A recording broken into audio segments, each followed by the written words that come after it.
warahmatullahi wabarakatuh. Perkenalkan, nama saya Anissa Nurfitriani, NPM 21186206153 dari Prodi Pendidikan Guru Sekolah Dasar kelas PGSD 1F. Perkenalkan, nama saya Irgi Maherifan Sudrajat dari Prodi PGSD kelas 1F. NPM saya 21186206174. Perkenalkan, nama saya Linda Mudia dari Prodi Pendidikan Guru Sekolah Dasar kelas 1F dengan nomor NPM 21186206171. Assalamualaikum warahmatullahi wabarakatuh. Perkenalkan, nama saya Reza Ajeng Koirina, NPM 21186206129 dari Prodi Pendidikan Guru Sekolah Dasar kelas 1F. Assalamualaikum warahmatullahi wabarakatuh. Perkenalkan, nama saya Reza Ajeng Koirina, moderator dari kelompok 10 kelas 1F.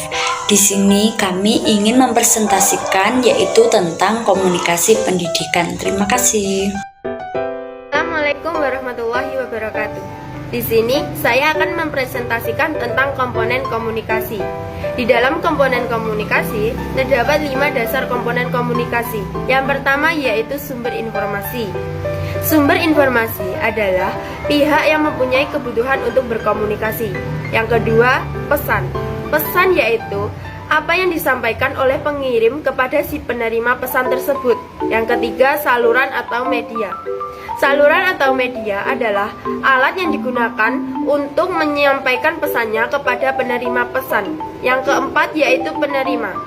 Penerima adalah orang atau sekelompok orang yang menerima pesan dari si pengirim pesan tersebut. Yang kelima yaitu efek. Efek adalah apa yang terjadi pada si penerima pesan setelah menerima pesan tersebut.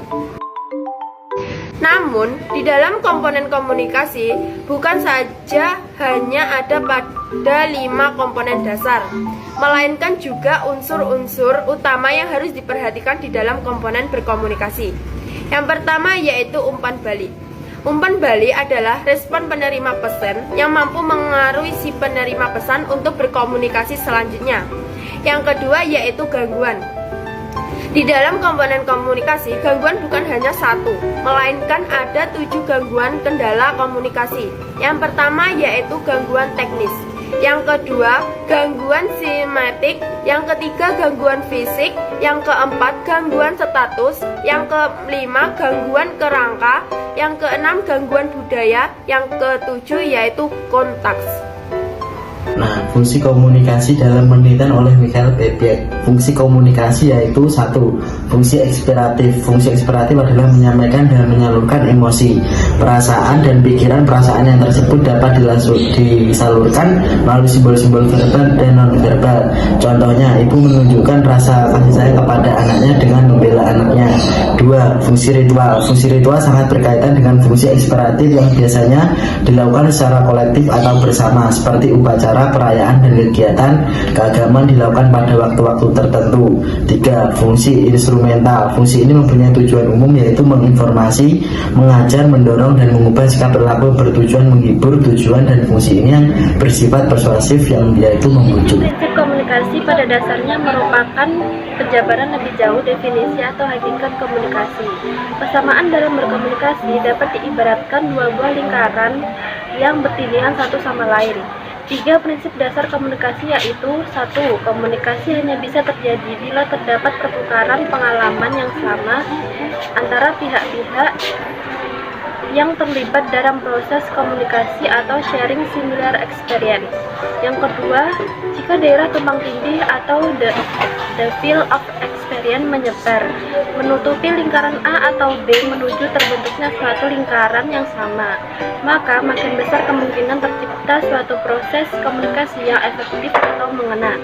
Yang ketiga, kedua lingkaran tersebut tidak akan bisa saling menutup secara penuh atau 100%, karena dalam konteks komunikasi antar manusia tidak pernah ada manusia di atas bumi ini yang memiliki perilaku, karakter, dan sifat-sifat yang persis sama sekalipun mereka dilahirkan secara kembar.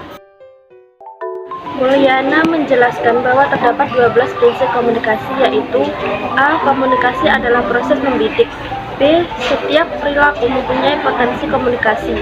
C. Komunikasi mempunyai dimensi isi dan dimensi hubungan. D. Komunikasi berlangsung dalam berbagai tingkat kesenjangan.